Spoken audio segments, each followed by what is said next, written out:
myself, and today I'm going to be interviewing MPs and peers about Women in Democracy for Parliament Week.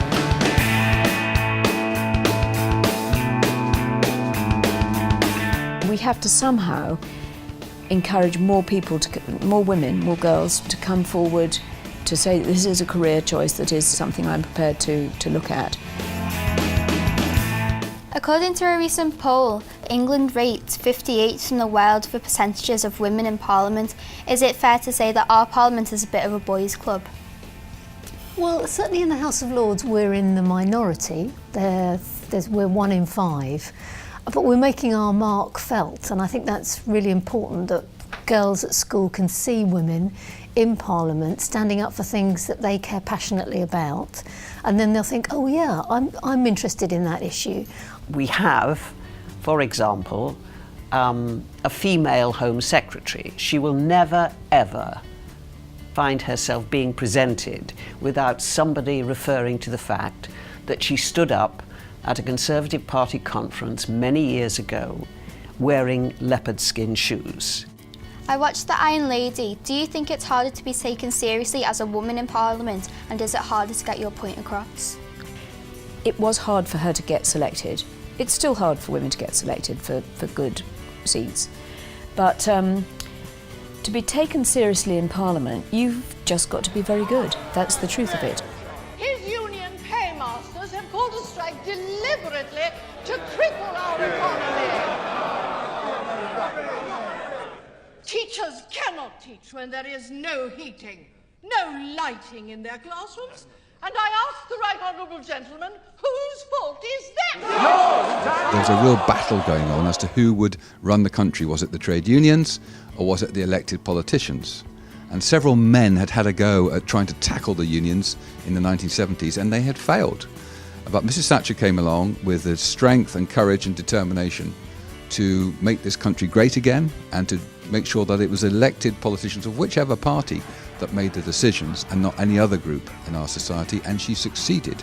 Anything I could have done at that time that was legal to get rid of Margaret Thatcher and her, for me, obnoxious and destructive policies, I was prepared to do. What film would you recommend to young people to learn more about democracy? There's a marvellous film with James Stewart called Mr. Smith Goes to Washington, and it shows James Stewart standing up in the Senate in Washington and filibustering. There's a lot of hoy. This isn't your country, it belongs to a lot of James Taylors. Oh no, not me. And anybody here that thinks I'm going to do that, they got another think coming. Politics is not the exclusive preserve of politicians. We, the electorate, we're the other half of that. And if the other half doesn't accept its responsibility, and that essentially is what I'm talking about here, then yeah, I mean, all of us sitting on those green benches, why would we take any notice?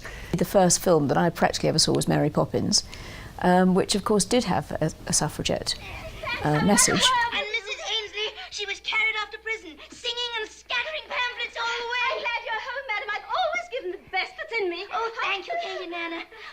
I always knew you were one of us. We're clearly soldiers in petticoats. And that was a world, actually, obviously, what really moved things was, I think, the First World War, and where, for the first time, women had a chance to show that they were independent and equal. Cast off the shackles of yesterday, shoulder to shoulder into the fray. I'm tempted, suddenly I'm 7 years old and I'm tempted to sing the suffragette song, but I'll resist that. Well done, sister suffragette. In the film Made in Dagenham, ordinary female Ford factory workers protest over getting less pay than men. Do you think it's important that ordinary women become involved in politics? Yes, I think it's really important that women get involved in politics, and by that I mean protesting to change Britain for better at all levels. You just thought you could forget it and we'd all go away. Well, I'm sorry, but it isn't going to be that easy because we're not going anywhere. We're going to do what we said we would. No more overtime and an immediate 24-hour stoppage. Why do you think film education is valuable for young people? I think what film did for me is to go back to something else I said. It didn't matter really what the film was about or what the story was. It is essentially telling the basic thing about politics, actually. How do you create a society in which so many different views, different attitudes, different ideas can actually function and work together? It is a very small world we inhabit, and we do have to be able to get on in it.